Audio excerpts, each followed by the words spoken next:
नमस्कार विद्यार्थी मित्रांनो, मी प्राध्यापक संदीप धोटे, महात्मा ज्योतिबा फुले संशोधन व प्रशिक्षण संस्था अर्थात महाज्योती नागपूरच्या वतीने आयोजित पोलीस भरती पूर्व प्रशिक्षणाच्या आजच्या मार्गदर्शन सत्रामध्ये मी आपल्या सर्वांचं स्वागत करतो आहे. मित्रांनो, गेल्या काही मार्गदर्शन सत्रांमध्ये आपण 1857चा उठाव, बंगालचे गव्हर्नर जनरल तसेच भारताचे गव्हर्नर जनरल्स यांच्याविषयी तसेच त्यांच्या कारकिर्दीत घडलेल्या महत्त्वपूर्ण घटनांविषयीचा आढावा घेतला होता. मित्रांनो, आजच्या मार्गदर्शन सत्रामध्ये आपण 1857च्या उठावानंतरचे व्हाईसरॉय त्यांच्या कारकिर्दीतील महत्त्वपूर्ण घटनांविषयीचा आढावा घेणार आहोत. चला तर मग मित्रांनो, आपण आजच्या मार्गदर्शन सत्राला सुरुवात करूयात. आजच्या मार्गदर्शन सत्रामध्ये सांगितल्याप्रमाणे आपण 1857 नंतरचे जे व्हाईसरॉय असतील त्यांच्याविषयी किंवा त्यांच्या कारकिर्दीतील घडलेल्या महत्त्वपूर्ण घटनांविषयीची माहिती अभ्यासणार आहोत. ठीक आहे. तर सर्वप्रथम आपण लॉर्ड कॅनिंग आणि त्यांच्या कारकिर्दीमध्ये घडलेल्या महत्त्वपूर्ण घटनांविषयीचा आढावा या ठिकाणी घेणार आहोत. तर लॉर्ड कॅनिंग हा 1856 ते 1858 पर्यंत भारताचा गव्हर्नर जनरल म्हणून कार्यरत होता. तर सन 1858 ते 1862 पर्यंत तो भारताचा पहिला व्हाईसरॉय म्हणून कार्यरत होता. मित्रांनो, यापूर्वीच्या लेक्चर्समध्ये सांगितल्याप्रमाणे सन 1858च्या राणीच्या जाहीरनाम्यानुसार भारताचा गव्हर्नर जनरल हा भारताचा व्हाईसरॉय म्हणून ओळखला जाऊ लागला होता. त्यानुसार भारताचे पहिले व्हाईसरॉय म्हणून लॉर्ड कॅनिंग यांची, तर भारताचे पहिले भारत मंत्री म्हणून लॉर्ड स्टॅनले यांची नियुक्ती करण्यात आली होती. ठीक आहे. चला तर मित्रांनो, लॉर्ड कॅनिंग हा भारताचा शेवटचा गव्हर्नर जनरल व भारताचा पहिला व्हाईसरॉय ठरला होता.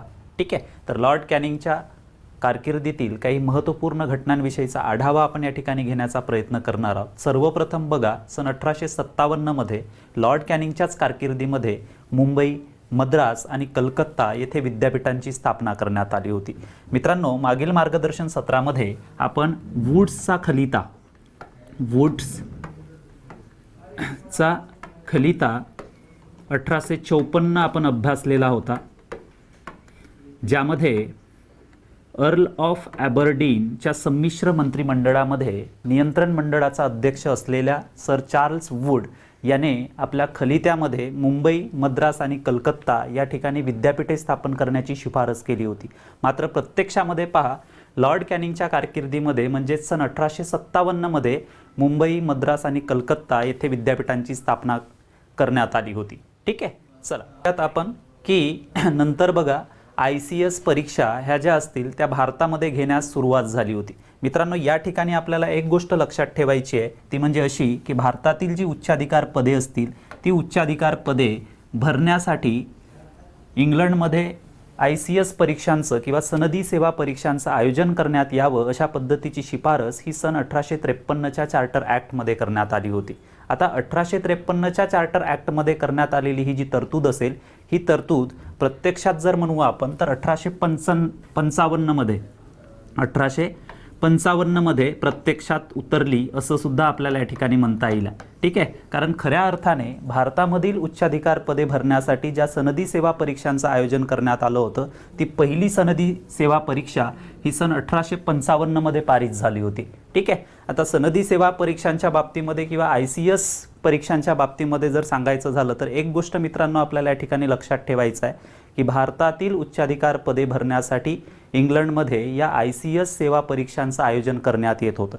सुरुवातीला जर आपण पाहिलं तर फक्त इंग्लंडमधील जे लंडन होतं हेच या स्पर्धा परीक्षेचं प्रमुख केंद्र होतं. ठीक आहे. शिवाय जर म्हणू आपण तर ICS या स्पर्धा परीक्षेमध्ये किंवा सनदी सेवा परीक्षेमध्ये फक्त आणि फक्त ग्रीक, त्यानंतर लॅटिन म्हणता येईल आपल्याला, त्याच्यानंतर पर्शियन या भाषांचा जो पाठ्यक्रम असल्यामुळे हा जो पाठ्यक्रम असेल हा ब्रिटिशांसाठी अनुकूल होता.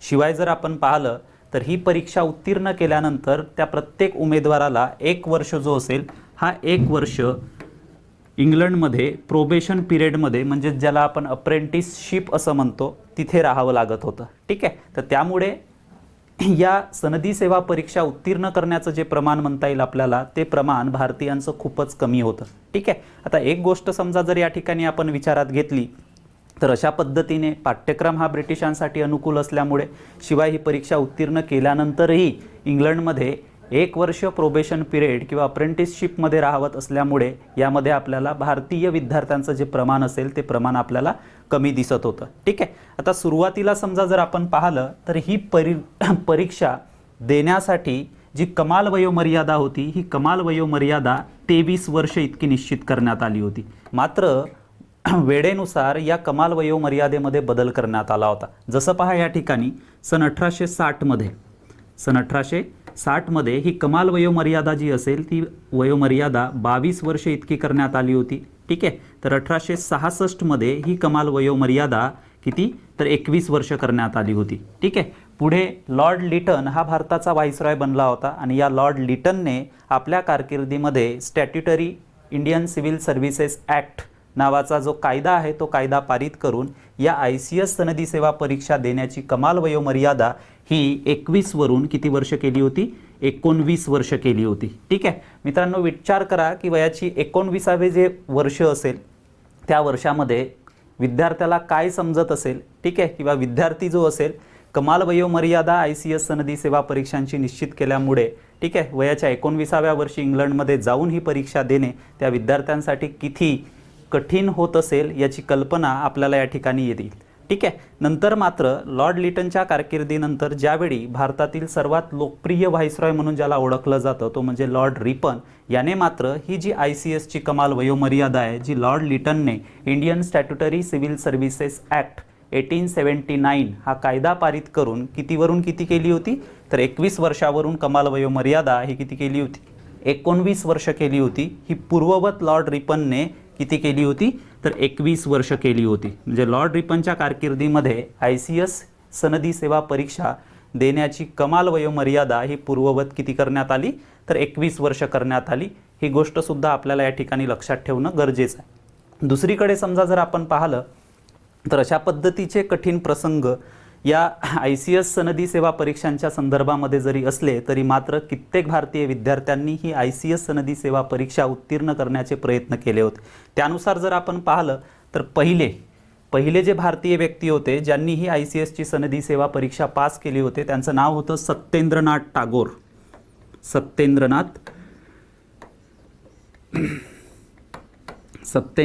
टागोर यांनी ही ICSची सनदी सेवा परीक्षा सर्वप्रथम पास केली होती. ठीक आहे. त्यानंतर जर आपण पाहिलं तर बिहारीलाल गुप्ता, त्यानंतर सुरेंद्रनाथ बॅनर्जी, रोमेशचंद्र दत्त, सुभाषचंद्र बोस यासारख्या व्यक्तींनी सुद्धा ही ICSची सनदी सेवा परीक्षा उत्तीर्ण केली होती. मात्र समजा याच्यावरती आपल्याला प्रश्न विचारलं की ICSची सनदी सेवा परीक्षा उत्तीर्ण करणारे पहिले व्यक्ती कोण तर त्याचं उत्तर राहील सत्येंद्रनाथ टागोर. त्यानंतर ICSची सनदी सेवा परीक्षा उत्तीर्ण होऊन बनलेले पहिले अधिकारी जर आपल्याला विचारलं तर त्याचं उत्तर राहील सुरेंद्रनाथ बॅनर्जी. मित्रांनो, सुभाषचंद्र बोसांनी सुद्धा ICSची सनदी सेवा परीक्षा उत्तीर्ण केली होती. मात्र ब्रिटिश राज सिंहासनाशी एकनिष्ठ राहण्याची शपथ घेण्यास त्यांना लावण्यात आली होती. मात्र ती शपथ घेण्यास नेताजी सुभाषचंद्र बोस यांनी नकार दिल्यामुळं ते ICS अधिकारी बनू शकले नाही. तर ही गोष्ट सुद्धा आपल्याला या ठिकाणी लक्षात ठेवणं गरजेचं आहे. ठीक आहे. चला नंतर बघा, सन 1859 मध्ये भारत मंत्री सर चार्ल्स वूडच्या सल्ल्यानुसार प्रत्येक प्रांतामध्ये शिक्षण खात्याची निर्मिती करण्यात आली होती. मित्रांनो, ही सुद्धा गोष्ट आपल्याला या ठिकाणी लक्षात ठेवायची आहे. आपण 1854चा वूड्सचा खलिता अभ्यासला होता. 1854चा वूड्सचा खलिता अभ्यासला होता आणि त्यामध्येच सर चार्ल्स वूड याने अशा पद्धतीची शिफारस केली होती. ठीक आहे की प्रत्येक प्रांतामध्ये शिक्षण खात्याची निर्मिती करण्यात यावी. मात्र प्रत्यक्षामध्ये सन 1859 मध्ये भारत मंत्री चार्ल्स वूडच्या सल्ल्यानुसार प्रत्येक प्रांतात शिक्षण खात्याची निर्मिती करण्यात आली होती. ठीक आहे. तर ही गोष्ट सुद्धा आपल्याला या ठिकाणी लक्षात ठेवायची आहे. त्यानंतर पहा, लॉर्ड कॅनिंगच्या कारकिर्दीतील महत्त्वपूर्ण घटना म्हणजेच बंगाल रेंट ॲक्ट 1859 जो आहे हा लॉर्ड कॅनिंगच्याच कारकिर्दीमध्ये पारित झाला होता. त्यानंतर सन 1860 मध्ये 1836 मध्ये लॉर्ड मेकॉलेने तयार केलेल्या IPC व CRPCला मान्यता देण्यात आली होती. वास्तविक पहा, यापूर्वी ज्यावेळी आपण लॉर्ड विल्यम बेंटिक यांच्या कारकिर्दीबद्दलची माहिती अभ्यासली होती त्यामध्ये मी आपल्याला सांगितलं होतं की या लॉर्ड मेकॉलेने IPC म्हणजेच इंडियन पिनल कोड आणि CRPC म्हणजेच क्रिमिनल प्रोसिजर कोड यांची निर्मिती केली होती. मात्र प्रत्यक्षामध्ये पहा की सन 1860 60मध्ये या लॉर्ड मेकॉलेने तयार केलेल्या IPC व CRPCला म्हणजेच इंडियन पिनल कोड आणि क्रिमिनल प्रोसिजर कोड या कायदेसंहितांना मान्यता देण्यात आली होती. ठीक आहे, चला नेक्स्ट बघूयात आपण. नेक्स्ट पहा, आग्रा व लाहोर या ठिकाणी दरबार भरवून संस्थानिकांना त्यांच्या सनदा परत करण्याची घोषणा करण्यात आली होती. त्याचबरोबर म्हणता येईल आपल्याला तर लॉर्ड डलहौसीने सुरू केलेलं खालसा धोरण होतं, ज्याला व्यापकताचा सिद्धांत म्हणून सुद्धा ओळखलं जातं, ते खालसा धोरण सुद्धा रद्द करण्यात आलं होतं. मित्रांनो, ज्यावेळी आपण 1857चा उठाव अभ्यासला होता त्या 1857च्या उठावामध्ये आपण पाहिलं होतं की खालसा धोरण लॉर्ड डलहौसीनं अनुसरलेलं खालसा धोरण असेल किंवा लॉर्ड रिचर्ड वेल्लस्लीनं अनुसरलेली तैनाती फौज पद्धत असेल, ह्या दोन्हीही पद्धती जरी ब्रिटिश साम्राज्य विस्तार घडवून आणण्यास मदतकारक ठरल्या असतील, हितकारक ठरल्या असतील, तरी मात्र या दोन्हीही पद्धतीमुळे 1857 सारखा राष्ट्रीय स्वरूपाचा उठाव घडून येण्यासही मदत झाली होती असं सुद्धा आपल्याला या ठिकाणी म्हणता येईल. त्याच्यामुळं ताबडतोब 1857चा उठाव झाल्यानंतर ब्रिटिश सरकारने ज्या कारणांमुळे म्हणता येईल आपल्याला 1857चा उठाव घडून आला होता त्या कारणांची कारणमीमांसा करायला सुरुवात केली होती किंवा आपलं चुकलेलं जे पाऊल आहे ते पाऊल सरळ करायला सुरुवात केली होती. आणि त्याचाच परिणाम हा आपल्याला लॉर्ड कॅनिंगच्या कारकिर्दीमध्ये पाहायला मिळाला होता की आग्रा आणि लाहोर या ठिकाणी दरबार भरवून या संस्थानिकांना त्यांचे राज्य किंवा त्यांच्या ज्या सनदा असतील, परवाने असतील, लायसन्स असतील त्या परत करण्याची घोषणा केली होती. आणि लॉर्ड डलहौसीनं सुरू केलेलं ब्रिटिश साम्राज्य विस्तारासाठी सुरू केलेलं खालसा धोरण हे रद्द करण्यात आलं होतं. ठीक आहे, त्यानंतर बघा अतिशय महत्त्वपूर्ण घटना म्हणूयात आपण. सन 1861मध्ये 1861चा काउन्सिल ॲक्ट जो आहे हा काउन्सिल ॲक्ट संमत करण्यात आला होता. मित्रांनो, एक गोष्ट आपल्याला या ठिकाणी लक्षात ठेवायची आहे 1861च्या काउन्सिल ॲक्टच्या संदर्भामध्ये की या 1861च्या काउन्सिल ॲक्टनुसार मुंबई, मद्रास आणि कलकत्ता या ठिकाणी उच्च न्यायालयांची स्थापना करण्यात आली होती.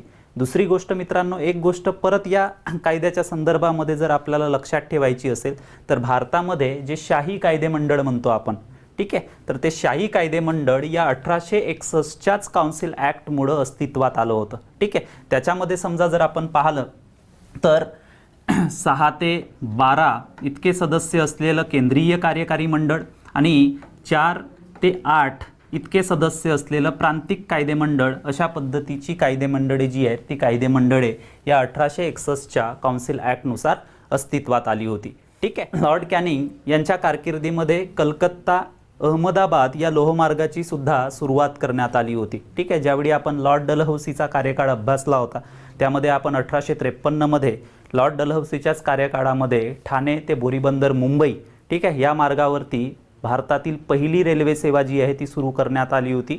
त्यामध्ये आपल्याला असं सुद्धा प्रश्न विचारला जाऊ शकतो की नेमक्या कुठल्या समितीच्या शिफारशीनुसार भारतामध्ये पहिली रेल्वे सेवा सुरू करण्यात आली होती, तर ती समिती होती रॉबर्टसन समिती. ठीक आहे, तर तिचं नाव सुद्धा आपल्याला लक्षात ठेवणं गरजेचं आहे. ठीक आहे, चला नेक्स्ट बघूयात. त्यानंतर बघा की लॉर्ड कॅनिंगच्या कारकिर्दीनंतर लॉर्ड एल्गिन पहिला हा भारताचा व्हाईसरॉय म्हणून सन 1862 ते 63 म्हणजे अवघे 1 वर्ष म्हणूयात आपण. ठीक आहे, तर तो भारताचा व्हाईसरॉय म्हणून कार्यरत होता. आता लॉर्ड एल्गिन पहिला याचा उल्लेख जो आहे तो उल्लेख सहिष्णू धोरणाचा पुरस्कर्ता म्हणून केलं जातं. सहिष्णू धोरणाचा पुरस्कर्ता म्हणून केलं जातं. त्यानंतर समजा दुसरी महत्त्वपूर्ण घटना लॉर्ड एल्गिन पहिला याच्या कारकिर्दीमध्ये जर आपण पाहिली तर याच्या कारकिर्दीमध्ये ब्रिटिशांकडून वायव्येकडील वहाबी आंदोलनाचं दमन करण्यात आलं होतं. मित्रांनो, ज्यावेळी आपण 1857चा उठाव पाहिला होता त्यामध्ये सुद्धा मी वहाबी आंदोलनाचा उल्लेख केला होता. ठीक आहे, तर हे जे वहाबी आंदोलन आहे वायव्येकडील वहाबी आंदोलन सुरू केलं होतं ते होता रायबरेलीचा सय्यद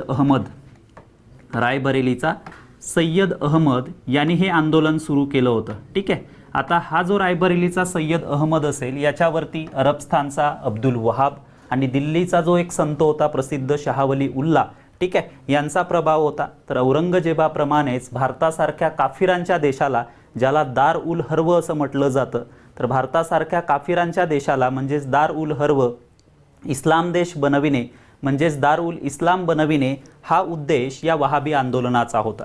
आता सुरुवातीच्या काळामध्ये समजा जर आपण पाहिलं तर जे वहाबी आंदोलन होतं हे वहाबी आंदोलन पंजाबमध्ये शीख शासनाविरुद्ध होतं. मात्र आपल्याला माहिती आहे की सन 1849मध्ये जे शीख साम्राज्य आहे हे ब्रिटिश साम्राज्याचा भाग बनला होता आणि ज्यावेळी पंजाबमधील शीख साम्राज्य ब्रिटिश साम्राज्याचा भाग बनला त्यावेळी या वहाबी आंदोलनाने नंतर मात्र इंग्रज विरोधी वळण घेतलं होतं, ते सुद्धा आपल्याला या ठिकाणी लक्षात ठेवणं गरजेचं आहे. ठीक आहे. तर अशा पद्धतीने सहिष्णू धोरणाचा पुरस्कर्ता असलेला जो व्हाईसरॉय होता लॉर्ड एल्गिन पहिला, हा सन 1863 मध्ये पहा की हृदयविकाराने हिमाचल प्रदेशातील धर्मशाळा या ठिकाणी या व्हाईसरॉय लॉर्ड एल्गिन पहिला याचा मृत्यू झाला होता. ठीक आहे. तर याचा अचानक मृत्यू झाल्यामुळे नंतर मग भारताच्या व्हाईसरॉय पदावरती काही हंगामी व्हाईसरॉयची नियुक्ती करण्यात आली होती. त्यामध्ये सर्वप्रथम समजा जर आपण पाहिलं तर सर रॉबर्ट नेपियर, त्यानंतर सर विलियम डेनिसन हे भारताच्या व्हाईसरॉय पदावरती हंगामी व्हाईसरॉय म्हणून कार्यरत होते.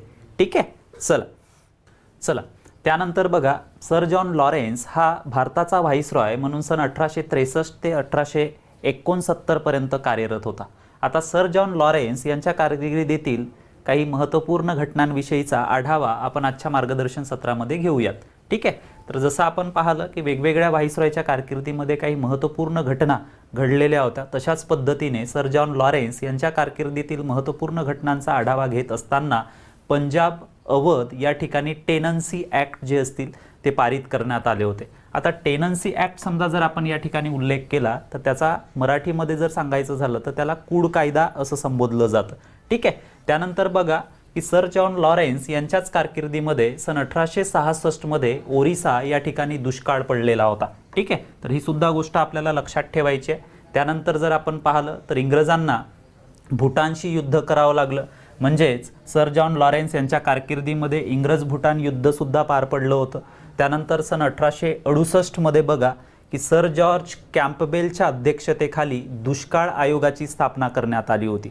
मित्रांनो, यापूर्वी समजा जरी आपण पाहिलं तर भारतामध्ये वारंवार दुष्काळ पडत होते, मात्र दुष्काळ निवारणाच्या दृष्टीने सर्वात पहिल्यांदा याच व्हाईसरॉयच्या म्हणजेच सर जॉन लॉरेन्स यांच्या कारकिर्दीमध्ये ब्रिटिशांकडून पावले उचलल्या गेलीत. ठीक आहे. आणि त्याचेच परिणाम जर पाहिला आपण तर या ठिकाणी आपण बघत आहोत. ठीक आहे. त्यानंतर बघा जलसिंचन खाते जे आहे ते जलसिंचन खाते निर्माण करून दुष्काळावर उपाय सुचविण्यासाठी व्हाईसरॉय सर जॉन लॉरेन्स यांच्याच कारकिर्दीमध्ये रिचर्ड स्ट्रॅची या तज्ज्ञाची नियुक्ती करण्यात आली होती. ठीक आहे. सोबतच म्हणूया या ठिकाणी तर जी शिमला आहे तर या शिमला शहराला भारताच्या उपराजधानीचा जो दर्जा आहे तो दर्जा बहाल करण्यात आला होता.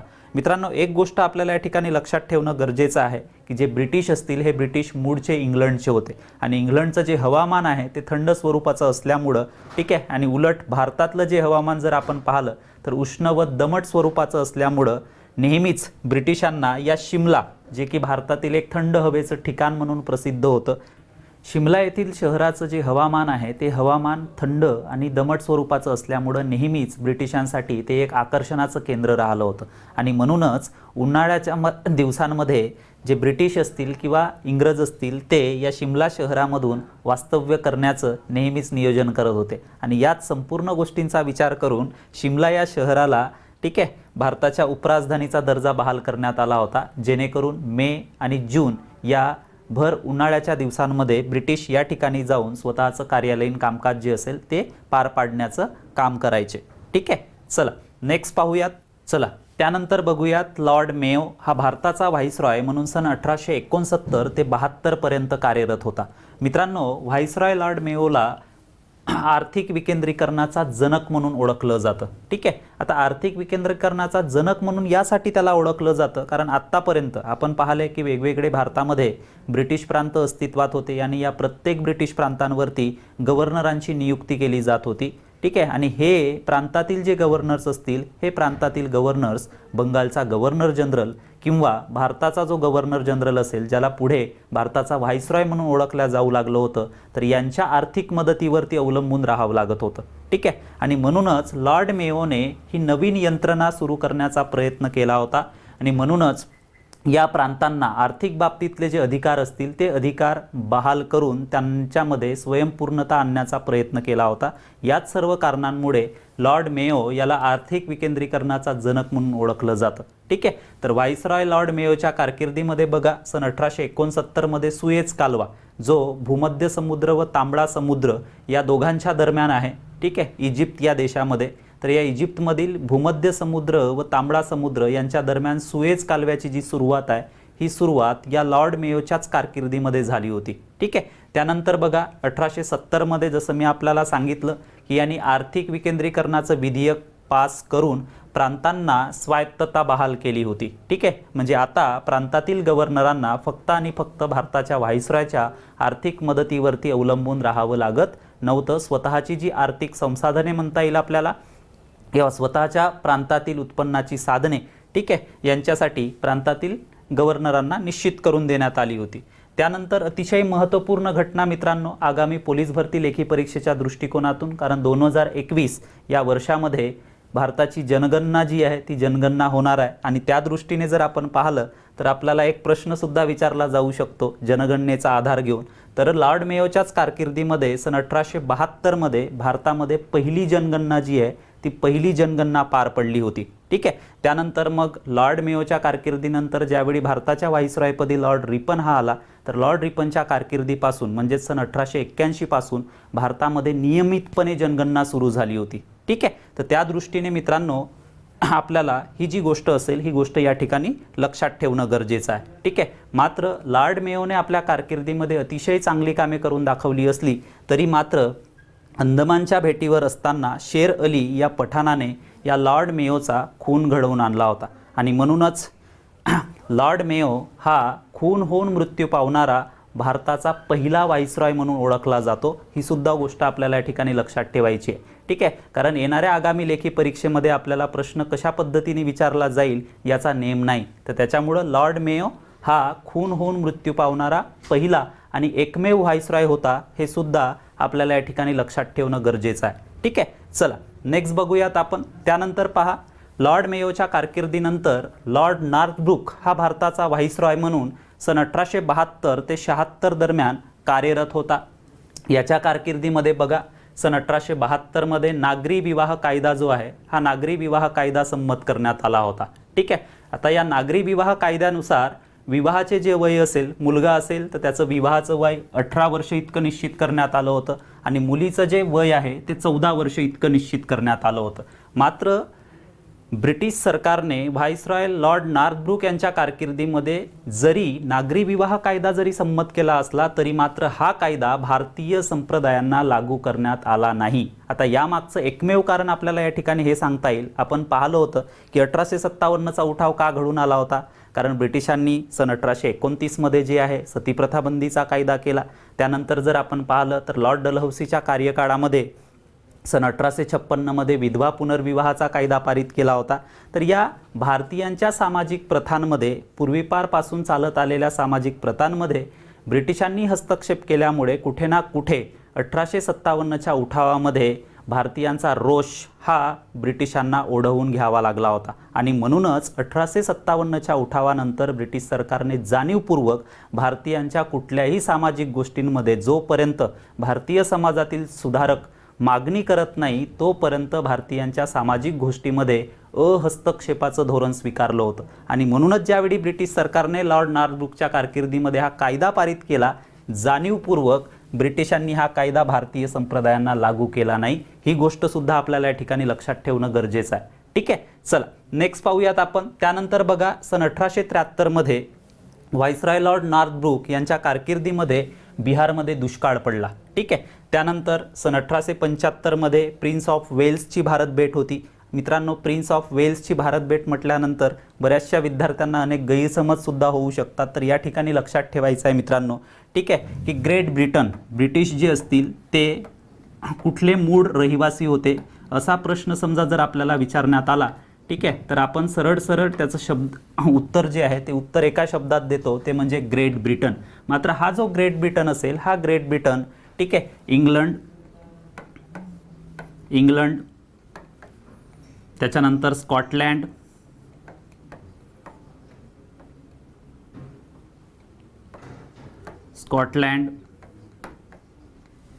त्यानंतर वेल्स, त्यानंतर उत्तर आयर्लंड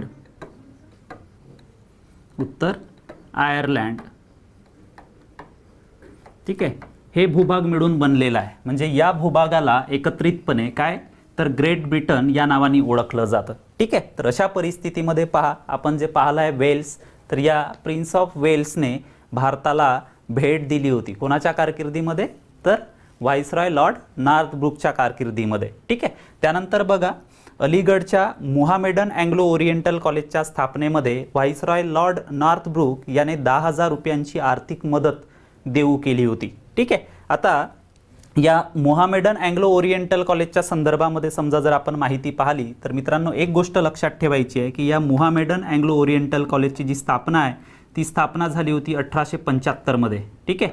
1875 मध्ये या मोहामेडन अँग्लो ओरिएंटल कॉलेजची स्थापना झाली होती. ठीक आहे. शिवाय जर आपण पाहिलं तर 1920 मध्ये याच मोहामेडन अँग्लो ओरिएंटल कॉलेजचं रूपांतर अलीगड मुस्लिम युनिव्हर्सिटीमध्ये करण्यात आलं होतं. ठीक आहे. तर ती सुद्धा एक गोष्ट आपल्याला लक्षात ठेवायची आहे. शिवाय सर सय्यद अहमद खान जे की मुस्लिम समाजातील एक थोर नेते होते. ठीक आहे. त्यांनी या मोहामेडन अँग्लो ओरिएंटल कॉलेजची काय केली होती स्थापना केली होती. ठीक आहे. तर या संपूर्ण ज्या गोष्टी असतील ज्या व्हाईसरॉय लॉर्ड नॉर्थब्रुक यांच्या कारकिर्दीमध्ये घडलेल्या होत्या तर या संपूर्ण घटनांविषयीची माहिती आपल्याला लक्षात ठेवणं गरजेचं आहे. ठीक आहे. तर परीक्षेच्या दृष्टिकोनातून ही जी संपूर्ण माहिती असेल ही माहिती आपल्यासाठी अत्यंत उपयुक्त आहे. ठीक आहे. चला नेक्स्ट बघूयात. त्यानंतर बघा की लॉर्ड नॉर्थब्रुक यांच्या कारकिर्दीनंतर भारताच्या व्हाईसरॉयपदी लॉर्ड लिटन हे विराजमान झाले. ते भारताचे व्हाईसरॉय म्हणून सन 1876 ते 80 दरम्यान कार्यरत होते. ठीक आहे. तर लॉर्ड लिटन यांना कवी व कादंबरीकार आणि साहित्य जगतात ओवेन मेरेडिथ या नावाने ओळखलं जातं. ठीक आहे. तर जो व्हाईसरॉय असेल भारताचा लॉर्ड लिटन हा एक कवी व कादंबरीकार सुद्धा होता आणि साहित्य जगतामध्ये त्याला ओवेन मेरेडिथ म्हणून ओळखलं जातं. ठीक आहे. मित्रांनो आपल्याला माहिती आहे की आपले बरेचसे मराठी कवी सुद्धा आहेत. जसं विष्णू वामन शिरवाडकर हे कुसुमाग्रज या नावाने आपल्या कविता लिहितात. ठीक आहे. तर तशाच पद्धतीने म्हणूयात आपण की भारताचा जो व्हाईसरॉय होता लॉर्ड लिटन हा साहित्य जगतामध्ये ओवेन मेरेडिथ या नावाने प्रसिद्ध होता. ठीक आहे. त्यानंतर पहा की याच्या कारकिर्दीतील एक महत्त्वपूर्ण घटना म्हणून जिचा उल्लेख करता येईल की याने सन 1876 मध्ये इंग्लंडची जी राणी होती राणी व्हिक्टोरिया तर या राणी व्हिक्टोरियाला कैसर-ए-हिंद ही पदवी प्रदान करण्यासाठी रॉयल टायटल्स ॲक्ट संमत केला होता. ठीक आहे. त्यानंतर मग प्रत्यक्षात 1 जानेवारी 1877 मध्ये इंग्लंडची जी राणी होती राणी व्हिक्टोरिया हिला भारताची सम्राज्ञी म्हणजेच कैसर-ए-हिंद ही पदवी बहाल करण्यात आली होती. आणि ही पदवी बहाल करण्यासाठीच 1876 मध्ये आपण पाहिलं की लॉर्ड लिटनने कुठला कायदा संमत केला होता तर रॉयल टायटल्स ॲक्ट जो आहे तो संमत केला होता. त्यानंतर बघा सन 1878 मध्ये व्हर्नॅक्युलर प्रेस ॲक्ट जो आहे तो व्हाईसरॉय लॉर्ड लिटनच्याच कारकिर्दीमध्ये पारित झाला होता. मित्रांनो आपल्याला माहिती आहे कारण यापूर्वी सुद्धा या घटनांचा लेखाजोगा आपण आपल्या मागील मार्गदर्शन सत्रांमध्ये पाहिला होता. जसं लॉर्ड वेल्लस्ली असेल की यांनी सर्वप्रथम म्हणता येईल आपल्याला वृत्तपत्र पूर्व तपासणी कायदा अस्तित्वात आणला होता. ठीक आहे. त्यानंतरच्या काळामध्ये जर आपण पाहिलं तर चार्ल्स मेटकॉफ जो होता यांनी सर्व भारतीय वृत्तपत्रावरील जी बंधने आहेत ती बंधने उठवली होती आणि म्हणूनच त्याला आपण भारतीय वृत्तपत्र स्वातंत्र्याचा उद्गाता म्हणून ओळखत होतो. ठीक आहे. त्यानंतरच्या कालावधीमध्ये जर आपण पाहिलं तर वृत्तपत्र जी आहेत या वृत्तपत्रांनी समोज प्रबोधनाचं असेल. ठीक आहे. तर अशा पद्धतीची अनेक महत्त्वाची कार्य पार पाडली होती. सोबतच ब्रिटिशांची जी काही चुकीची ध्येय धोरणे असतील या ध्येय धोरणांवरती सडाडून टीका चढवली होती आणि म्हणूनच लॉर्ड लिटनने आपल्या कारकिर्दीमध्ये या वृत्तपत्रांवर किंवा वृत्तपत्रांच्या स्वातंत्र्यावर बंधने लादण्यासाठी आपल्या कारकिर्दीमध्ये व्हर्नॅक्युलर प्रेस ॲक्ट जो आहे तो संमत केला होता. आता या कायद्यानुसार समजा जर आपण पाहिलं तर व्हर्नॅक्युलर प्रेस ॲक्टनुसार भारतीय वृत्तपत्रांवरती अनेक बंधने लादण्यात आली होती. ठीक आहे. जसं ब्रिटिश विरोधी लिखाण करू नये किंवा प्रत्येक जो वृत्तपत्राचा प्रकाशक असेल किंवा वृत्तपत्र छापखान्याचा मालक असेल यांना ठीक आहे एक विशिष्ट प्रकारची रक्कम अनामत रक्कम म्हणून ब्रिटिश सरकारकडे जमा करावी लागत होती. ठीक आहे. आणि अनामत रक्कम जमा केल्यानंतर समजा त्या वृत्तपत्राकडून ब्रिटिश विरोधी लिखाण झालं ठीक आहे किंवा ब्रिटिश विरोधी असंतोष पसरवण्याचं कुठलंही जर कार्य झालं तर त्याची अनामत रक्कम जी आहे ती जप्त केली जात होती. दुसऱ्यांदा समजा जर तशा पद्धतीची चूक त्या वृत्तपत्र समूहाकडून वृत्तपत्र मालकाकडून किंवा प्रकाशकांकडून झाली तर दुसऱ्या परिस्थितीमध्ये त्याचा छापखानासुद्धा जप्त केल्याची तरतूद या व्हर्नॅक्युलर प्रेस ॲक्टमध्ये लॉर्ड लिटनने नमूद केली होती. ठीक आहे, तर त्यानुसार जर म्हणता येईल आपल्याला या ठिकाणी आपल्याला हा व्हर्नॅक्युलर प्रेस ॲक्ट जो आहे, ज्या कायद्यानुसार भारतीय वृत्तपत्राच्या स्वातंत्र्यावरती बंधने लादण्यात आली होती, तो सुद्धा आपल्याला या ठिकाणी लक्षात ठेवणं गरजेचं आहे. ठीक आहे, चला नेक्स्ट पाहूयात आपण. त्यानंतर बघा, ज्या व्हर्नॅक्युलर प्रेस ॲक्ट संदर्भामध्ये आपण माहिती अभ्यासली तर भारताच्या स्वातंत्र्य चळवळीतील अतिशय महत्त्वाचे नेते, शिवाय म्हणूयात आपण तर ICSची परीक्षा उत्तीर्ण होऊन बनलेले पहिले जे अधिकारी होते ज्यांचं नाव होतं सुरेंद्रनाथ बॅनर्जी. या सुरेंद्रनाथ बॅनर्जी यांनी व्हाईसरॉय लॉर्ड लिटन याने पारित केलेल्या व्हर्नॅक्युलर प्रेस ॲक्टचं जे वर्णन आहे ते वर्णन आकाशातून वज्राघात म्हणजेच अ बोल्ट फ्रॉम द ब्ल्यू या शब्दामध्ये केलं होतं. ठीक आहे, तर हे विधानसुद्धा आपल्याला व्हर्नॅक्युलर प्रेस ॲक्टच्या संदर्भामध्ये मित्रांनो लक्षात ठेवायचं. त्यानंतर पहा की लॉर्ड लिटनच्याच कारकिर्दीमध्ये इंडियन आर्म्स ॲक्ट जो आहे तो संमत करण्यात आला होता. आता नेमका इंडियन आर्म्स ॲक्ट काय होता तर विना परवाना म्हणजेच विदाऊट लायसन्स भारतीयांना शस्त्र बाळगण्यास या कायद्यानुसार काय करण्यात आली होती, बंदी घालण्यात आली होती. ठीक आहे, त्यानंतरची समजा जर घटना आपण पाहिली लॉर्ड लिटनच्याच कारकिर्दीमधील, तर या घटनेचा उल्लेख मी यापूर्वीच केला होता ज्यावेळी आपण ICS सनदी सेवा परीक्षांबद्दलची माहिती अभ्यासली होती. तर याच्या कारकिर्दीमध्ये सन 1879 मध्ये या व्हाईसरॉय लॉर्ड लिटनने स्टॅट्युटरी सिव्हिल सर्व्हिसेस ॲक्ट संमत करून ICSची जी कमाल वयोमर्यादा होती जी होती 21 वर्ष, ती ICS परीक्षेची कमाल वयोमर्यादा कितीवरून किती आणली तर 21 वर्षावरून किती केली होती, 19 वर्ष केली होती, जी लॉर्ड रिपनने पूर्ववत केली होती. ठीक आहे, म्हणजेच लॉर्ड लिटनने केलेली 19 वर्षे कमाल वयोमर्यादा, ठीक आहे, ती पूर्ववत म्हणजे किती केली होती तर 21 वर्ष केली होती. ठीक आहे, तर ते सुद्धा आपल्याला या ठिकाणी लक्षात ठेवणं गरजेचं आहे मित्रांनो. ठीक आहे, चला नेक्स्ट पाहूयात. त्यानंतर बघा, लॉर्ड लिटन नंतर लॉर्ड रिपन हा भारताचा व्हाईसरॉय म्हणून विराजमान झाला. ठीक आहे, तर तो भारताचा व्हाईसरॉय म्हणून सन 1880 ते 1884 दरम्यान कार्यरत होता. ठीक आहे, तर व्हाईसरॉय लॉर्ड रिपनला भारतातील स्थानिक स्वराज्य संस्थांचा जनक म्हणून ओळखलं जातं. ठीक आहे, का ओळखलं जातं त्याची माहिती आपण याच लेक्चरमध्ये थोड्या वेळात अभ्यासणार आहोत. ठीक आहे, तर या लॉर्ड रिपनने the study of the age या पुस्तकाचं लिखाण केलं होतं. त्याच्यानंतर पहा की व्हाईसरॉय लॉर्ड रिपनच्याच कारकिर्दीमध्ये सन 1881 मध्ये पहिला फॅक्टरी ॲक्ट संमत झाला होता. मित्रांनो, या पहिला फॅक्टरी ॲक्टच्या संदर्भामध्ये अनेक प्रश्न आपल्याला येणाऱ्या आगामी पोलीस भरती लेखी परीक्षेमध्ये विचारले जाऊ शकतात. ठीक आहे, जसं पहिला जो फॅक्टरी ॲक्ट असेल, हा फॅक्टरी ॲक्ट मुख्यतः बालकामगार समस्येशी संबंधित होता.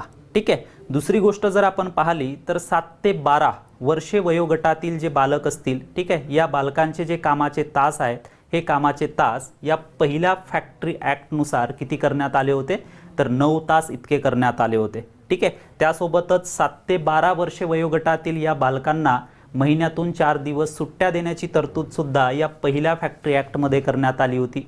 त्यानंतर एखाद्या फॅक्टरीमध्ये असलेल्या धोकादायक यंत्रसामुग्रीभोवती कुंपण लावण्याची तरतूदसुद्धा या पहिल्या फॅक्टरी ॲक्टमध्येच नमूद होती. सोबतच या संपूर्ण उपाययोजनांवरती लक्ष ठेवण्यासाठी किंवा त्या उपाययोजनांच्या प्रभावी अंमलबजावणीसाठी फॅक्टरी निरीक्षक या नवीन अधिकारपदाची निर्मिती या पहिल्या फॅक्टरी ॲक्टमध्येच करण्यात आली होती.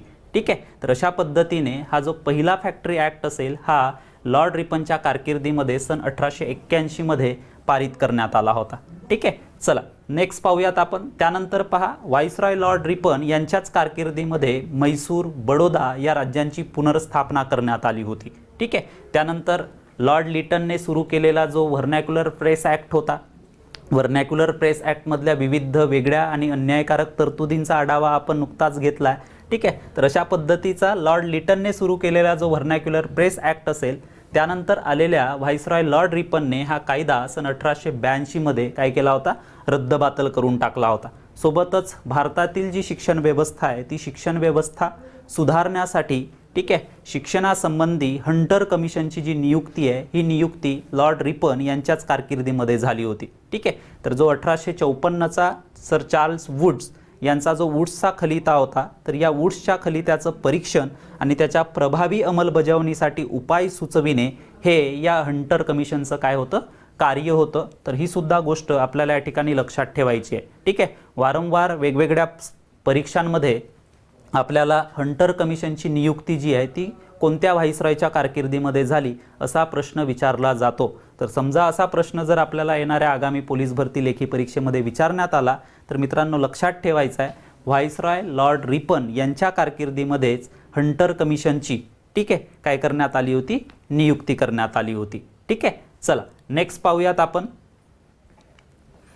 त्यानंतर बघा मित्रांनो, व्हाईसरॉय लॉर्ड रिपनने स्थानिक स्वराज्य संस्थांचा जो कायदा आहे तो कायदा पारित केला होता आणि म्हणूनच आपण व्हाईसरॉय लॉर्ड रिपन यांचा जो उल्लेख आहे तो भारतातील स्थानिक स्वराज्य संस्थांचा जनक म्हणून केला होता. ठीक आहे. तर हा जो स्थानिक स्वराज्य संस्थांचा कायदा पारित करून लॉर्ड रिपन यांनी जिल्हा व तालुका लोकल बोर्ड्सची स्थापना केली होती. ठीक आहे. आता जे पंचायत राज व्यवस्था आहे आपल्या महाराष्ट्रातील, तर ही पंचायत राज व्यवस्था या जिल्हा व तालुका लोकल बोर्ड्सचं एक सुधारित स्वरूप मानलं जातं. ठीक आहे. तर ही सुद्धा गोष्ट आपल्याला या ठिकाणी लक्षात ठेवायची. आता लॉर्ड रिपनने हा जो स्थानिक स्वराज्य संस्थांचा जो कायदा आहे हा कायदा पारित करून ठीक आहे जिल्हा व तालुका लोकल बोर्ड्सची तर स्थापना केलीच, शिवाय या जिल्हा व तालुका लोकल बोर्ड्समध्ये गैरसरकारी सदस्यांचं म्हणजेच भारतीय लोकांचं जे प्रतिनिधित्व आहे ते प्रतिनिधित्व वाढवलं होतं. ठीक आहे. तर खऱ्या अर्थाने जर म्हणू आपण तर भारतीयांच्या हातामध्ये या जिल्हा व तालुका लोकल बोर्ड्सची स्थापना करून सत्ता हस्तांतरित करण्याचा प्रयत्न या व्हाईसरॉय लॉर्ड रिपन यांच्या मार्फत झाला होता. ठीक आहे. त्यानंतर बघा याचाही उल्लेख आपण पाहिलाच होता ऑलरेडी की जी ICSची सनदी सेवा परीक्षा असेल तिची कमाल वयोमर्यादा अगदी सुरुवातीला होती 23 वर्ष, त्याच्यानंतर मग ती 1860 मध्ये करण्यात आली 22 वर्ष, 1866 मध्ये ती करण्यात आली 21 वर्ष आणि 21 वर्षांवरून मग लॉर्ड लिटन याने आपल्या कारकिर्दीमध्ये Indian statutory civil services act पारित करून या ICSची कमाल वयोमर्यादा 21 वरून किती केली होती, 19 वर्ष केली होती. तर लॉर्ड रिपनने आपल्या कारकिर्दीमध्ये या ICS परीक्षेची कमाल वयोमर्यादा लॉर्ड लिटनने केलेल्या 19 वर्षावरून पूर्ववत किती तर 21 वर्ष केली होती. ठीक आहे. त्यानंतर बघा सन 1883 मध्ये व्हाईसरॉय लॉर्ड रिपन यांच्या कारकिर्दीमध्ये CP इल्बर्ट ठीक आहे यांच्या अध्यक्षतेखाली एक विधेयक जे आहे ते तयार करण्यात आलं होतं ज्याला इल्बर्ट विधेयक या नावाने ओळखलं जातं. तर हे इल्बर्ट विधेयक मंजूर करण्यात आलं होतं आणि या इल्बर्ट विधेयकानुसार भारतीय न्यायाधीशांना युरोपियन आरोपींचे खटले चालविण्याचा अधिकार मिळाला होता. मित्रांनो, ब्रिटिशकालीन भारताच्या न्यायव्यवस्थेच्या संदर्भामध्ये जर सांगायचं झालं आपल्याला या ठिकाणी तर भारतातील जी ब्रिटिशकालीन न्यायव्यवस्था होती ही न्यायव्यवस्था अतिशय कुचकामी होती असं आपल्याला या ठिकाणी सांगता येईल. का? कारण एकाच गुन्ह्यासाठी भारतीय आरोपींना वेगळी शिक्षा आणि त्याच गुन्ह्यासाठी ब्रिटिश किंवा युरोपियन आरोपींना वेगळी शिक्षा. शिवाय म्हणूयात आपण तर युरोपियन आरोपी असेल तर त्यांचे खटले फक्त युरोपियन न्यायाधीशांसमोरच चालवले जायचे. या उलट भारतीय आरोपी असेल तर त्यांचे खटले हे भारतीय न्यायाधीशांसमोर किंवा युरोपियन न्यायाधीशांसमोर सुद्धा चालवले जात होते. ठीक आहे. आणि त्या अनुषंगाने जर आपण पाहिलं तर या दोन्ही प्रकारच्या आरोपींना मिळणारी शिक्षासुद्धा वेगवेगळ्या स्वरूपाची होती. युरोपियन आरोपीने समजा बलात्कारासारखा खुनासारखा जर गुन्हा केला असेल त्या गुन्ह्यामध्ये युरोपियन आरोपीला वेगळी शिक्षा आणि तोच गुन्हा समजा एखाद्या भारतीय आरोपीने केला असेल त्याला मिळणारी शिक्षा मात्र ही युरोपियन आरोपीला मिळणाऱ्या शिक्षेपेक्षा वेगळी असायची किंवा त्यापेक्षा कठोर असायची. ठीक आहे. तर ही जी ब्रिटिशकालीन न्यायव्यवस्था आहे ही न्यायव्यवस्था बदलण्यासाठी लॉर्ड रिपनने ही इल्बर्ट विधेयक जे आहे ते इल्बर्ट विधेयक मंजूर केलं होतं. ठीक आहे. त्यानंतर बघा मित्रांनो की या इल्बर्ट बिल विधेयकानुसारच म्हणूयात आपण की रमेशचंद्र मित्तर जे एक भारतीय न्यायाधीश होते तर रमेशचंद्र मित्तर यांची कलकत्ता उच्च न्यायालयाच्या मुख्य न्यायाधीशपदी नियुक्ती करण्यात आली होती.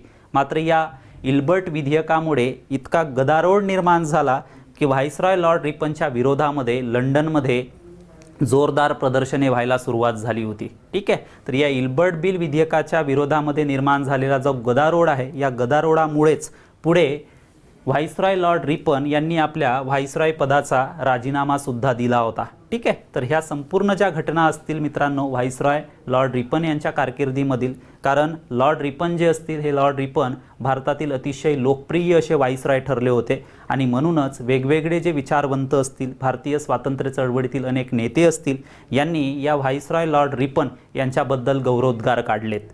ठीक आहे. नेक्स्ट पहा. यामध्ये बघा की स्वतः जो लॉर्ड रिपन होता व्हाईसरॉय लॉर्ड रिपन यांनी माझे मूल्यमापन हे माझ्या राष्ट्रावरून नव्हे तर माझ्या कार्यावरून करा, अशा पद्धतीचं वक्तव्य केलं होतं. याउलट जे भारतीय नेते होते बद्रुद्दीन तय्यबजी यांनी लॉर्ड रिपनच्या कार्यकाळामध्ये आम्ही परकीय अंमलाखाली आहोत किंवा ब्रिटिश राजवटीखाली आहोत हे पार विसरूनच गेलो होतो, अशा पद्धतीचं वक्तव्य केलं होतं. आणि मित्रांनो, अशा पद्धतीच्या या वाक्यांवरूनच आपल्याला व्हाईसरॉय लॉर्ड रिपनची जी लोकप्रियता आहे ती लोकप्रियता लक्षात येते. ठीक आहे, चला नेक्स्ट बघूयात. त्यानंतर बघा की लॉर्ड रिपन यांच्या कार्यकाळानंतर व्हाईसरॉय लॉर्ड डफरीन, ठीक आहे, हे भारताचे व्हाईसरॉय म्हणून नियुक्त करण्यात आले होते. तर सन 1884 ते 88 दरम्यान ते भारताचे व्हाईसरॉय म्हणून कार्यरत होते. मित्रांनो, आपल्याला माहिती आहे की व्हाईसरॉय लॉर्ड डफरीन यांच्या कार्यकाळामध्ये अतिशय महत्त्वाची राष्ट्रीय संघटना उभी राहिली होती, ती म्हणजेच भारतीय राष्ट्रीय काँग्रेस. ठीक आहे, आणि याच भारतीय राष्ट्रीय काँग्रेसने भारताच्या स्वातंत्र्य चळवळीमध्ये अतिशय महत्त्वपूर्ण कामगिरी करून दाखवली होती.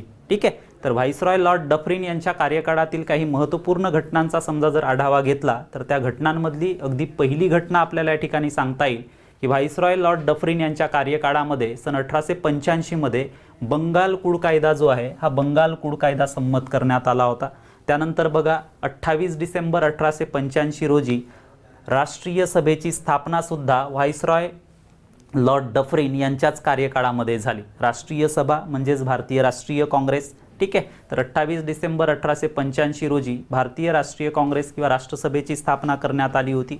या राष्ट्रसभेचं जे पहिलं अधिवेशन आहे हे मुंबई या ठिकाणी भरलं होतं आणि या पहिल्या अधिवेशनाला भारतातून जवळपास 72 प्रतिनिधी उपस्थित होते. ठीक आहे, तर ते जे 3 ब्रिटिश निवृत्त सनदी अधिकारी होते, तर या 3 निवृत्त ब्रिटिश सनदी अधिकाऱ्यांनी या भारतीय राष्ट्रीय काँग्रेसची स्थापना केली होती. ते निवृत्त सनदी ब्रिटिश अधिकारी होते sir Allan Octavian Hume, sir Henry Cotton आणि सर विलियम वेडरबर्न. या 3 निवृत्त ब्रिटिश सनदी अधिकाऱ्यांनी या राष्ट्रीय सभेची स्थापना केली होती. ती सुद्धा गोष्ट आपल्याला या ठिकाणी लक्षात ठेवणं गरजेचं आहे. त्यानंतर बघा व्हाईसरॉय लॉर्ड डफरीन यांच्याच कारकिर्दीमध्ये सन 1886 मध्ये तिसरे इंग्रज बर्मा युद्ध जे आहे ते उद्भवलं होतं. ठीक आहे, तर यापूर्वी आपण पहिले इंग्रज बर्मा युद्ध पाहिलं होतं, दुसरे इंग्रज बर्मा युद्ध पाहिलं होतं.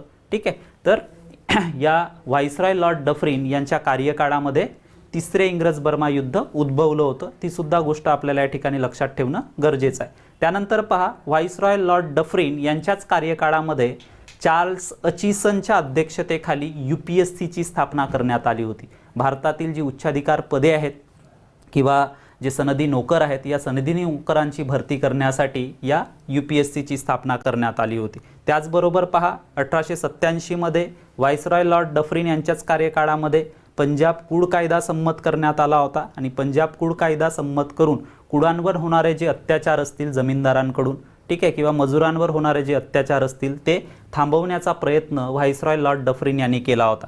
त्यानंतर बघा की राणी व्हिक्टोरियाच्या राज्यारोहणाच्या 50व्या वर्धापन दिनाचं आयोजन सुद्धा लॉर्ड डफरीन यांनी आपल्या कार्यकाळामध्ये केलं होतं.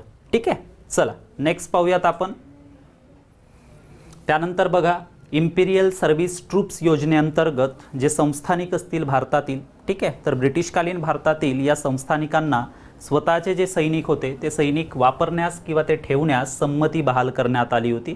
तर इम्पिरियल सर्व्हिस ट्रूप्स योजनासुद्धा आपल्याला व्हाईसरॉय लॉर्ड डफरीन यांच्या संदर्भामध्ये लक्षात ठेवायचे. त्याच्यानंतर व्हाईसरॉय लॉर्ड डफरीन जे होते त्यांच्या ज्या पत्नी होत्या या पत्नींनी भारतीय स्त्रियांच्या आरोग्यासाठी लेडी डफरीन फंड यांची काय केली होती, स्थापना केली होती. आणि या लेडी डफरीन फंडच्या माध्यमातून भारतीय स्त्रियांचं जे आरोग्य आहे हे आरोग्य सुधारण्याचे प्रयत्न व्हाईसरॉय लॉर्ड डफरीन यांच्या पत्नीकडून केल्या गेले होते. ठीक आहे, चला नेक्स्ट पाहूयात आपण. त्यानंतर बघा की व्हाईसरॉय लॉर्ड डफरीन नंतर लॉर्ड लॉन्सडाऊन हे भारताचे व्हाईसरॉय म्हणून नियुक्त करण्यात आले होते. तर ते भारताचे व्हाईसरॉय म्हणून सन 1888 ते 1894 पर्यंत कार्यरत होते. यांच्या कारकिर्दीमध्ये सन 1892 मध्ये दुसरा फॅक्टरी ॲक्ट जो आहे हा दुसरा फॅक्टरी ॲक्ट संमत करण्यात आला होता. यापूर्वी आपण लॉर्ड रिपन यांच्या संदर्भामध्ये पाहिलं होतं की त्यांच्या कारकिर्दीमध्ये पहिला फॅक्टरी ॲक्ट संमत करण्यात आला होता जो की मुख्यतः हा बालकामगार समस्येशी संबंधित होता. मात्र लॉर्ड लॉन्सडाऊन यांच्या कारकिर्दीमध्ये संमत झालेला हा जो दुसरा फॅक्टरी ॲक्ट असेल या दुसऱ्या फॅक्टरी ॲक्टनुसार, ठीक आहे, की जे स्त्रियांचे कामाचे तास असतील किंवा बालकांचे जे कामाचे तास असतील, आपण पहिल्या फॅक्टरी ॲक्टमध्ये पाहिलं होतं की बालकांचे जे कामाचे तास आहेत 7 ते 12 वर्षे वयोगटातील, यांच्या कामाचे तास किती करण्यात आले होते? 9 तास इतके करण्यात आले होते. दुसऱ्या फॅक्टरी ॲक्टनुसार काय करण्यात आलं होतं? तर स्त्रियांचे जे कामाचे तास आहेत ते 11 तास आणि बालकांचे कामाचे तास हे 9 वरून 7 तास इतके करण्यात आले होते. ठीक आहे. सोबतच एखाद्या फॅक्टरीमधील सर्व कामगारांना एक साप्ताहिक सुट्टीसुद्धा जाहीर करण्याची तरतूद या दुसऱ्या फॅक्टरी ॲक्टमध्ये होती. ठीक आहे. आणि त्यानंतर जर आपण पाहिलं तर बालकांना रात्रीच्या वेळी कामास भाग पाडले जाणार नाही अशा 3 महत्त्वपूर्ण तरतुदींचा उल्लेख या दुसऱ्या फॅक्टरी ॲक्टमध्ये नमूद करण्यात आला होता. ठीक आहे. तर त्या अनुषंगाने आपल्याला दुसरा फॅक्टरी ॲक्ट जो आहे तो लक्षात ठेवायचा आहे. त्यानंतर पहा की सन 1892मध्ये, ठीक आहे, 1892चा कौन्सिल ॲक्ट जो आहे हा व्हाईसरॉय लॉर्ड लान्सडाऊन यांच्याच कारकिर्दीमध्ये पारित झाला होता. मित्रांनो, लॉर्ड लान्सडाऊन यांच्या कारकिर्दीमध्ये पारित झालेला हा 1892चा कौन्सिल ॲक्ट असेल. मात्र या कौन्सिल ॲक्टचा जो आराखडा आहे हा आराखडा तत्कालीन जे भारताचे व्हाईसरॉय होते लॉर्ड डफरिन यांनी तयार केला होता. ठीक आहे. आपण 1861चा कौन्सिल ॲक्ट पाहिला होता. त्याच्यामध्ये काय करण्यात आलं होतं की केंद्रीय कायदेमंडळ असेल किंवा प्रांतिक कायदेमंडळ असेल यांची जी सदस्य संख्या आपण पाहिली होती की जसं आपण जी सदस्य संख्या पाहिली होती केंद्रीय कायदेमंडळाची ती होती 6 ते 12. ठीक आहे. आणि प्रांतिक कायदेमंडळाची सदस्य संख्या पाहिली होती आपण ती होती 4 ते 8. ठीक आहे. यानुसार जर आपण या ठिकाणी पाहिलं, ठीक आहे, तर या 1892च्या कौन्सिल ॲक्टनुसार, ठीक आहे, ही जी सदस्य संख्या आहे प्रांतिक कायदेमंडळातील असो किंवा केंद्रीय कायदेमंडळातील असो, तर या कायद्यानुसार केंद्रीय कायदेमंडळातील सदस्यांची संख्या ही 10 ते 16 करण्यात आली होती. म्हणजे कमीत कमी 10 आणि जास्तीत जास्त 16, किमान 10 ते कमाल 16 इतकी करण्यात आली. त्यानंतर प्रांतिक कायदेमंडळाची सदस्य संख्या ही किमान 8 आणि कमाल 20 इतकी करण्यात आली होती. ठीक आहे. तर ही गोष्टसुद्धा आपल्याला या 1892च्या कौन्सिल ॲक्टच्या संदर्भामध्ये मित्रांनो लक्षात ठेवायचे. त्यानंतर पहा संमती वय कायदा, ज्याला एज कन्सेंट बिल या नावाने ओळखलं जातं. तर या संमती वय कायद्यानुसार 12 वर्षाखालील मुलीचा जो विवाह असेल हा विवाह बेकायदेशीर ठरवण्यात आला होता. आणि साहजिकच आपण पाहिलं होतं की ब्रिटिशांचं जे धोरण होतं 1857च्या उठावानंतर की जोपर्यंत कुठलेही भारतीय सुधारक स्वतःहून एखाद्या सुधारणेची, सामाजिक सुधारणेची मागणी करत नाही तोपर्यंत ब्रिटिश सरकार भारतीयांच्या कुठल्याही सामाजिक आणि धार्मिक गोष्टीमध्ये कायदा करून हस्तक्षेप करणार नाही अशा पद्धतीचं धोरण ब्रिटिश सरकारने अवलंबलं होतं. आणि म्हणूनच हा एज कन्सेंट बिल पारित होण्यासाठी बेहरामजी मलबारी यांनी प्रयत्न केले होते किंवा यांच्या पुढाकाराने ब्रिटिश सरकारने लॉर्ड लान्सडाऊन यांच्या कारकिर्दीमध्ये हा संमती वय कायदा, ज्याला एज कन्सेंट बिल या नावाने ओळखलं जातं, आणि या कायद्यानुसार 12 वर्षाखालील मुलीचा जो विवाह आहे हा विवाह बेकायदेशीर ठरवण्यात आला होता. ठीक आहे. त्यानंतर पहा की व्हाईसरॉय लॉर्ड लान्सडाऊन यांच्या कारकिर्दीमध्ये भारत आणि अफगाणिस्तान या 2 देशांदरम्यान ड्युरँड रेषेची आखणी करण्यात आली होती. मित्रांनो, कोणत्या रेषेची? ड्युरँड रेषेची. आता या दरम्यान पहा की याच्यावरती वेगवेगळे प्रश्न आपल्याला पोलीस भरती लेखी परीक्षेमध्ये विचारले जातात. भारत आणि अफगाणिस्तान या 2 देशांदरम्यान कुठली लाईन? ड्युरँड. ठीक आहे. त्याच्यानंतर आपल्याला विचारलं जाऊ शकतं की भारत ते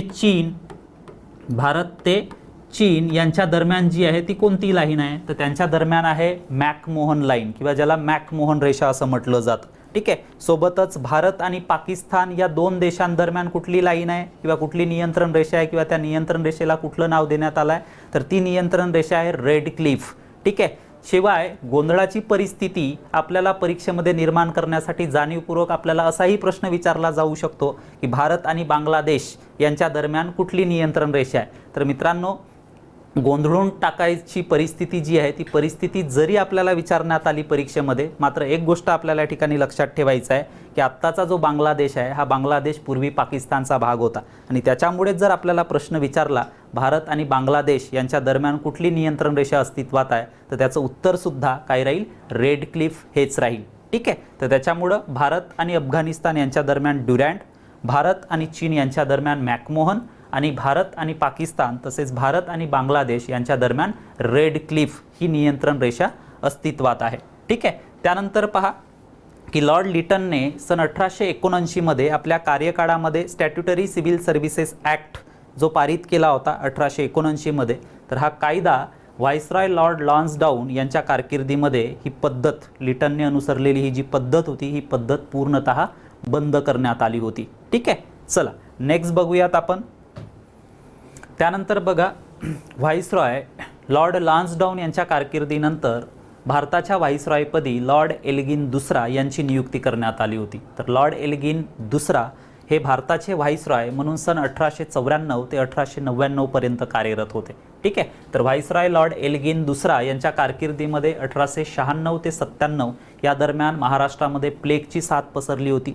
मित्रांनो, हे जे साथ असेल, या साथीमध्ये महाराष्ट्रातील कित्येक लोक जे असतील ते कित्येक लोक मृत्युमुखी पावले होते. ठीक आहे, आणि पूर्वीची समजा अशी साथ रोगाची जी परिस्थिती असेल, या परिस्थितीमध्ये अख्खी गावच्या गावं नेस्तनाबूत होत होती. ठीक आहे, तर 1896 ते 97 या दरम्यान व्हाईसरॉय लॉर्ड एल्गिन दुसरा भारताच्या व्हाईसरॉय पदावर विराजमान असताना महाराष्ट्रामध्ये प्लेगची साथ पसरली होती. त्यानंतर पहा, 22 जून 1897 मध्ये प्लेग कमिशनर रँड व त्याचा जो सहकारी होता आयस्ट यांची चाफेकर बंधूंनी हत्या केली होती.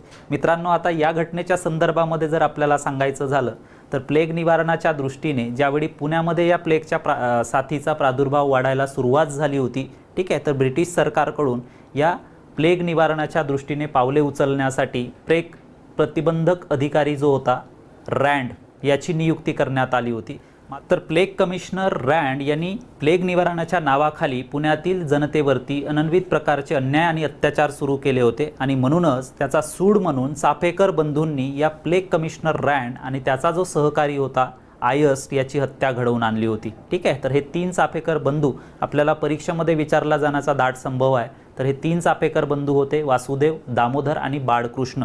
तर या 3 चाफेकर बंधूंनी प्लेग कमिशनर रँड आणि त्याचा जो सहकारी होता आयस यांची हत्या घडवून आणली होती. ठीक आहे, तर व्हाईसरॉय लॉर्ड एल्गिन दुसरा यांच्याच कारकिर्दीमध्ये सन 1899 मध्ये मित्रांनो बिहारमध्ये संताडांनी ब्रिटिशांच्या विरोधामध्ये उठाव केला होता. ठीक आहे, आता ज्यावेळी आपण 1857चा उठाव पाहिला होता किंवा 1857 पूर्वी झालेले जे छोटे मोठे उठाव होते, त्या उठावांचा आपण सविस्तरपणे तपशील यापूर्वीच्या लेक्चर्समध्ये अभ्यासला होता. ठीक आहे, तर अशा पद्धतीच्या काही महत्त्वपूर्ण ज्या घटना असतील त्या महत्त्वपूर्ण घटना व्हाईसरॉय लॉर्ड एल्गिन दुसरा यांच्या कारकिर्दीमध्ये घडल्या होत्या. मित्रांनो, या व्हाईसरॉयच्या कारकिर्दीतील घडलेल्या महत्त्वपूर्ण घटनांबद्दल आपल्याला परीक्षेमध्ये प्रश्न विचारला जाण्याचा दाट संभव असतो आणि म्हणूनच मुख्यत्वे करून ज्या प्रमुख घटना असतील, ठीक आहे, ज्या आपण आजच्या मार्गदर्शन सत्रामध्ये अभ्यासला, त्याच्याबद्दल आपल्याला नेहमीच सजग असणं किंवा जागरूक असणं गरजेचं आहे. ठीक आहे, तर मित्रांनो, आजच्या मार्गदर्शन सत्रामध्ये आपण 1857 नंतरचे व्हाईसरॉय, त्यांच्या कारकिर्दीतील घडलेल्या महत्त्वपूर्ण घटनांचा आढावा घेतला. मित्रांनो, महात्मा ज्योतिबा फुले संशोधन व प्रशिक्षण संस्था अर्थात महाज्योती नागपूरच्या वतीने असेच नवनवीन मार्गदर्शन सत्र आपल्यासाठी आयोजित केले जाणार आहेत. या मार्गदर्शन सत्रांचा फायदा आपल्याला येणाऱ्या आगामी पोलीस भरती लेखी परीक्षेमध्ये निश्चितच होईल अशी अपेक्षा व्यक्त करतो व मी प्राध्यापक संदीप धोटे आपला निरोप घेतो. पुन्हा भेटूया नवीन मार्गदर्शन सत्रांमध्ये. तोपर्यंत नमस्कार, खूप खूप धन्यवाद.